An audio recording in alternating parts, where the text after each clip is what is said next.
Hello दोस्तों, welcome back. Free circuit lab में आपको स्वागत करता हूं। दोस्तों आज हम लोग बात करेंगे रेजिस्टिव टच पीडीए के बारे में। इन सब पीडीए में 4 वायर्स होती है। 4 वायर्स की मदद से ये कैसे टच को लोकेट करता है, किस पोजीशन में आपने टच किया, इसके ऊपर जो टेक्नोलॉजी है इसी के बारे में डिस्कस करेंगे। और हम लोग एक फ़ोन के साथ ऑसिलोस्कोप को लगा के भी देखेंगे इसका टच पैड में कैसा कैसा सिग्नल दिए जाते हैं और क्या क्या रिसीव किया जाता है, फिर ये काम करती है। दोस्तों ये है नोकिया 5800 एक्सप्रेस म्यूजिक फ़ोन। तो इस फ़ोन में रेजिस्टिव टच यूज किए जाते हैं।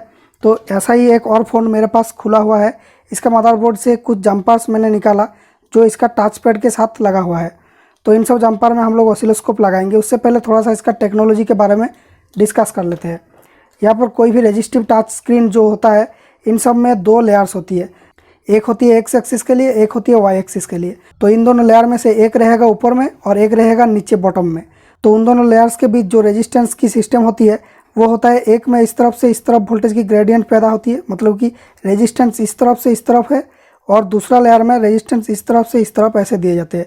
तो जब ये दोनों लेयर ऊपर ऊपर में रहेगा तो अगर इस तरफ 5 वोल्ट और इस तरफ ग्राउंड दिए जाते हैं तो यहाँ पर एक वोल्टेज की ग्रेडियंट पैदा होगी। तो यहाँ पर 4 वोल्ट, इस लाइन में 4 वोल्ट, 3 वोल्ट, 2 वोल्ट, 1 वोल्ट इस तरह से होगी। और दूसरा लेयर में अगर ऊपर में 5 वोल्ट दिया जाता है, नीचे ग्राउंड दिया जाता है, तो इस तरह से 4, 3, 2, 1 इस तरह से ग्रेडियंट पैदा होगी। अब अगर आपने टच किया मान लीजिए इस वाले पॉइंट में, तो यहाँ पर इसका ग्रेडियंट जो है इसका लगभग 1 वोल्ट है और इसका इस पॉइंट में लगभग 3 वोल्ट है। तो वो दोनों पॉइंट एक साथ टच हो जाएगी और इसी से प्रोसेसर को पता चल जाएगा कौन सी पोजीशन में आपने टच किया। लेकिन दोस्तों यहाँ पर एक प्रॉब्लम है। मैंने बोला कि जिस पॉइंट में आपने टच किया इसका इस पॉइंट में 1 वोल्ट है और इसका इस पॉइंट में 3 वोल्ट है। तो जब टच करेंगे दोनों पॉइंट एक साथ मिल जाएगी तो दोनों की वोल्टेज भी सेम हो जाएगी। तो प्रोसेसर को कैसे पता चलेगा? तो प्रोसेसर क्या करता है, बेसिकली एक बार इस पैड को ऑन करता है, उसमें जो वोल्टेज निकला उसको उस पैड से रिसीव करता है, फिर जाके इस नीचे वाले पैड को ऑन करेगा, फिर उसका वोल्टेज को ऊपर वाले पैड से रिसीव करेगा। तो बेसिकली सिस्टम ऐसा है कि इसका ऊपर वाला लेयर में एक बार वोल्टेज दिया जाता है, नीचे वाले लेयर से वोल्टेज को रिसीव किया जाता है, उसके तुरंत बाद ही नीचे वाले लेयर में वोल्टेज छोड़ती है और ऊपर वाले लेयर से वोल्टेज को रिसीव करती है। तो उसी से पता चलता है कि एक्स एक्सिस में कितना वोल्टेज है, वाई एक्सिस में कितना वोल्टेज है। उसी से ये लोकेट कर पाता है कौन सी पोजिशन में आपने टच किया। दोस्तों क्योंकि ये रेजिस्टिव टच है तो इसका जो लेयर्स है उनमें रेजिस्टेंस रहना जरूरी है। तो चलिए रेजिस्टेंस को मेजर करते हैं। तो रेड और ब्लैक के बीच हमें रेजिस्टेंस मिलता है लगभग 1 किलो ओम और व्हाइट और ब्लू के बीच रेजिस्टेंस मिल रहा है 318 ओम। तो यहाँ पर हम समझ सकते हैं कि जो 1 किलो ओम वो इस लंबी लेयर का है और जो लो रेजिस्टेंस 300 साढ़े 300 ओम वो इस छोटी लेयर का है। दोस्तों इस फ़ोन की टच पैड से 4 तार निकलता है। तो इन 4 तार को ऑसिलोस्कोप में देंगे तो उसमें सिग्नल दिखेगा। लेकिन मेरे पास 4 चैनल की स्कोप नहीं है, 2 चैनल की स्कोप है। तो यहाँ पर मैं 2 पॉजिटिव को ढूंढ लूँगा और उन दोनों को ऑसिलोस्कोप में डिस्प्ले करूँगा, क्योंकि नेगेटिव में उतना खास चीज़ें नहीं होता है, जो होता है पॉजिटिव में होता है वोल्टेज वगैरह। तो भाई साहब ये है हमारा फ़ोन का 2 लेयर का डाटा ऑसिलोस्कोप के अंदर। इसमें टच करता हूँ तो कुछ अजीब वेवफॉर्म्स आता है और इसको छोड़ देता हूँ तो ये वेवफॉर्म्स ऐसा लाइन आ जाती है। तो भाई यहाँ पर 2 स्ट्रेट लाइन है, कोई भी सिग्नल नहीं है टच पैड के अंदर। तो ये कैसे डिटेक्ट कर रहा है, पहली बार कि हम लोग टच किया उसके बाद ये सिग्नल दे रहा है। तो ये डिटेक्शन कैसे हो रहा है, यहाँ पर 2 स्ट्रेट लाइन दिख रहा है लेकिन यहाँ पर डीसी वोल्टेज छोड़ा हुआ है। तो देखिए ये चैनल 2 का ग्राउंड है तो ये लेवल है ग्राउंड, लेकिन इसको छोड़ देता हूँ तो ये देखिए यहाँ पर एक डीसी वोल्टेज मौजूद है जो यहाँ पर टच को डिटेक्ट कर रहा है और डिटेक्ट करने के बाद ये सिग्नल दे रहा है। तो भाई साहब यहाँ पर जैसे ही मैं टच करता हूँ तो इस वाली वेवफॉर्म आती है।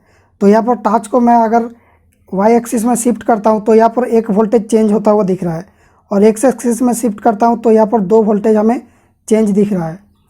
तो यहाँ पर ये सिस्टम कैसे काम करती है, पहले ये क्या कर रहा है, ये ऐसे एक डीसी वोल्टेज छोड़ के रख रहा है। तो यहाँ पर जैसे ही मैं टच करता हूँ तो वो डीसी वोल्टेज से डिटेक्ट हो जाता है कि टच हुआ है।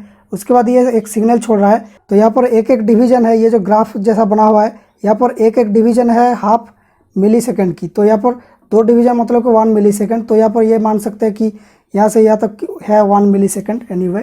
तो ये पहले क्या किया, यहाँ पर एक लेयर को ऑन कर दिया, ये है 0 वोल्ट। तो यहाँ पर एक एक डिवीज़न 1 वोल्ट की है। तो ये 1.5 से ऊपर 1.6 या कुछ समथिंग वोल्टेज से एक लेयर को ऑन कर दिया। फिर दूसरा लेयर में ये जो वेरिएबल वोल्टेज है ये पोजीशन के ऊपर डिपेंडेंट है, इसको ये कैच कर रहा है दूसरा लेयर से। उसके बाद दोस्तों थोड़ी टाइम के लिए ये दोनों ही लेयर ऑफ है इस टाइम के लिए। उसके बाद इस टाइम में ये जो दूसरा लेयर था उसको ऑन किया, अल्टरनेट लेयर को। और बाकी एक जो लेयर बचा है उससे ये दूसरा एक्सिस का डाटा को कैप्चर कर रहा है। उसके बाद ये दोनों ही लेयर ऑफ है। उसके बाद फिर से ये पहले वाली जो लेयर था उसको ऑन कर दिया, फिर वो दूसरा लेयर से फिर से वोल्टेज को कलेक्ट कर रहा है। उसके बाद ऐसा ही ये चलता रह रहा है। ओके, तो ये कितना कितना गैप में ये एक एक बार टेस्ट कर रहा है। देखिए, ये देखिए, एक बार टेस्ट किया, फिर बहुत टाइम के लिए एक गैप है, उसके बाद फिर से टेस्ट कर रहा है। तो इस तरह से ही ये चीज़ें काम करती है। तो भाई अब सवाल ये है कि एक टच पैड के अंदर 2 रेजिस्टिव लेयर होती है, तो अगर हम लोग उन दोनों लेयर को रिप्लेस करके 2 पोटेंशियोमीटर यानी वेरिएबल रेजिस्टेंस लगा देते हैं, क्या ये काम करेगा? जी हाँ भाई, ये बिल्कुल काम करेगा। मैंने इस वीडियो में यही करके दिखाया था कुछ दिन पहले। तो ये देखिए, 2 पोटेंशियोमीटर से हम लोग लोकेशन को चेंज कर करके एक पुश बटन से टच कर सकते हैं। तो ये टच सिमुलेशन की वीडियो आपको एंड स्क्रीन में मिल जाएगी। तो दोस्तों, ये वीडियो आपको कैसा लगा कमेंट से बताएं। अगर ये वीडियो पसंद आए वीडियो को लाइक कीजिए, फ्रेंड्स के साथ शेयर कीजिए। मेरा पसीना देखिए, फैन वगैरह ऑफ करके वीडियो बनाता हूँ। अगर इस तरह के नॉलेजेबल कंटेंट आपको अच्छा लगता है तो हमारे चैनल को सब्सक्राइब कीजिए। दोस्तों, थैंक यू फॉर वॉचिंग। मिलेंगे नेक्स्ट वीडियो में।